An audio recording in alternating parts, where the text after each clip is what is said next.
शर्म और दुर्भाग्य की बात है कि जिस राज्य का युवा, जिस राज्य का भविष्य स्कॉलरशिप नहीं मिलने से परेशान है, हताश है, उस राज्य के विधायक 4 करोड़ 32 लाख के आवास में रहेंगे। ये कितना बड़ा दुर्भाग्य की बात है। आज आंदोलनकारी लगातार अपनी आवाज को बुलंद कर रहे हैं, जिन्होंने अपने लहू से इस राज्य को सींचा, अपने खून से इस राज्य को बनाया, आज जो 3,500 का पेंशन प्राप्त कर रहे हैं। और जिस राज्य के मंत्री 6 करोड़ के आवास में रहेंगे और उस राज्य के आंदोलनकारी सम्मान नहीं पाएंगे जिन्होंने लहू से राज्य बनाया है, यह भी दुर्भाग्य का विषय। अध्यक्ष महोदय, छात्रों के छात्रवृत्ति घटाने वाले लोग नहीं, बल्कि हम लोग उनके छात्रवृत्ति को बढ़ाने वाले लोग। आप देख रहे हैं अध्यक्ष महोदय, गुरुजी क्रेडिट कार्ड के माध्यम से 15 लाख रुपए तक का बैंकों से आर्थिक सहायता मात्र 4% के इंटरेस्ट में उनको उपलब्ध कराया जा रहा है। अध्यक्ष महोदय, बच्चों की उच्च शिक्षा हेतु राष्ट्रीय फेलोशिप एवं छात्रवृत्ति योजना में केंद्र सरकार ने अपने आवंटन में 90% उसको कम कर दिया। अध्यक्ष महोदय, ये छात्रवृत्ति योजना है, उसके आवंटन में भी 40% कम कर दिया। अध्यक्ष महोदय, मुझे ऐसा लगा कि विपक्ष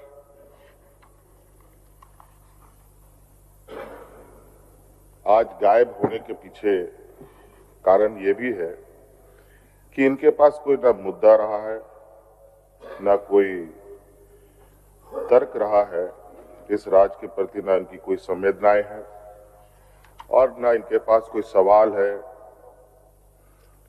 और ऐसे सवालों के साथ सरकार को घेरने का प्रयास हुआ, जिस सवालों में कहीं ना कहीं हमारे विपक्ष के लोग ज्यादा गिरते हुए नजर आए।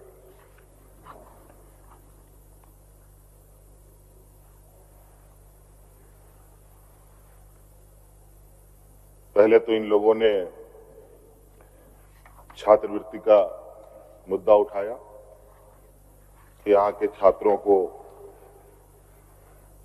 छात्रवृत्ति मिलना चाहिए, लेकिन इस विषय पर भी हमारे पूर्व मंत्री परिषद के सदस्य ने बहुत स्पष्ट रूप से कह दिया कि किस तरीके से केंद्र और राज्य सरकार का एक जो सौतेला व्यवहार है वो पूरी तरीके से परिलक्षित हो रहा है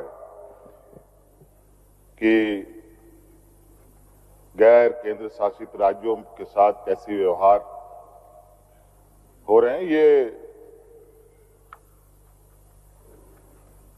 कोई पहली बात नहीं है, नई बात भी नहीं है। इससे पहले से भी हम लोग इस बात को अनुभव कर रहे हैं।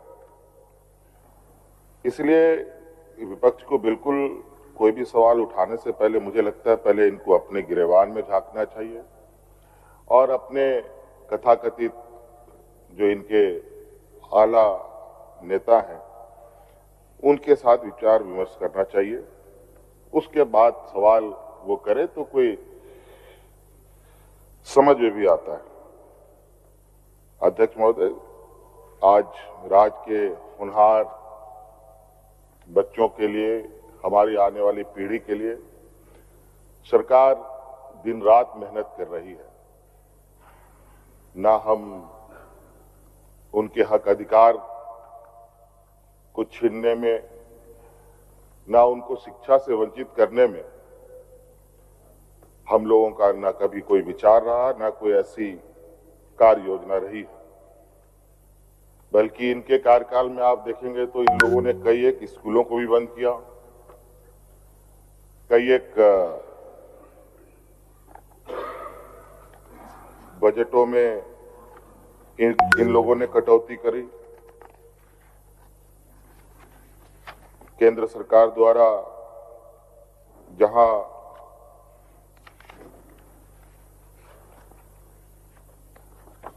देश के आदिवासी, दलित, पिछड़े समूह के लोग जहां सबसे अधिक लाभ ले पाते, मैं उनमें से कुछ कहना चाहूंगा कि अनुसूचित जनजाति बच्चों की उच्च शिक्षा हेतु राष्ट्रीय फेलोशिप एवं छात्रवृत्ति योजना में केंद्र सरकार ने अपने आवंटन में 90% उसको कम कर दिया। अध्यक्ष महोदय, राष्ट्रीय विदेश छात्रवृत्ति योजना में भी केंद्र सरकार ने 95% कम कर दिया उसको अध्यक्ष महोदय। अल्पसंख्यक समुदाय के लिए प्री मैट्रिक जो पहली क्लास से 10वीं क्लास तक की छात्रवृत्ति योजना है उसके आवंटन में भी 40% कम कर दिया अध्यक्ष महोदय। अल्पसंख्यक समुदाय के लिए पोस्ट मैट्रिक जिसमें 11वीं से ऊपर बच्चे पढ़ते हैं उसमें भी लगभग 63% इन लोगों ने कम कर दिया अध्यक्ष महोदय। और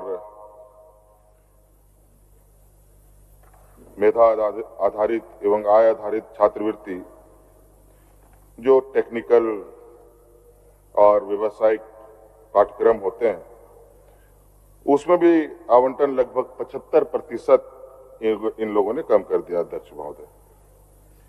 तकनीकी शिक्षा संस्थानों के लिए जो अनुदान योजना में भी आवंटन में इन लोगों ने मतलब केंद्र सरकार ने 61% कम कर दिया। आप बताइए अध्यक्ष महोदय, ऐसे स्थिति में जो ये मांग करते हैं ये कहां तक उचित है? हम लोग छात्रों के छात्रवृत्ति घटाने वाले लोग नहीं बल्कि हम लोग उनके छात्रवृत्ति को बढ़ाने वाले लोग हैं अध्यक्ष। आप देख रहे हैं फॉरेन स्कॉलरशिप झारखंड सरकार की तरफ से चलता है।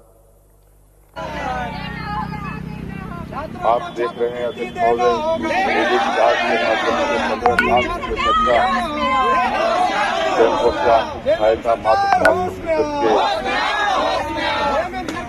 इंटरेस्ट उनको उपलब्ध कराया जा रहा है। और सावित्रीबाई फुले जैसे महत्वाकांक्षी योजना सरकार चला रही है अध्यक्ष महोदय। कई ऐसे स्कूल और स्कूलों में भी अध्यक्ष महोदय हम लोग प्राइवेट स्कूलों के तर्ज पर स्कूल खड़ा कर रहे हैं अध्यक्ष महोदय। उत्कृष्ट सीएम उत्कृष्ट विद्यालय प्रारंभ हुए अध्यक्ष महोदय। कई पॉलिटेक्निक बने अध्यक्ष महोदय। कई जगह पर छात्रवृत्ति की बढ़ोतरी हुई अध्यक्ष महोदय।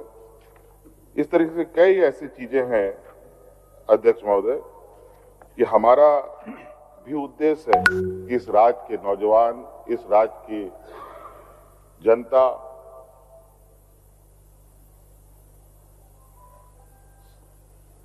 गांव से लेकर शहर तक शिक्षित हो ताकि उस समाज में अपने आप को मजबूती से खड़ा कर सके।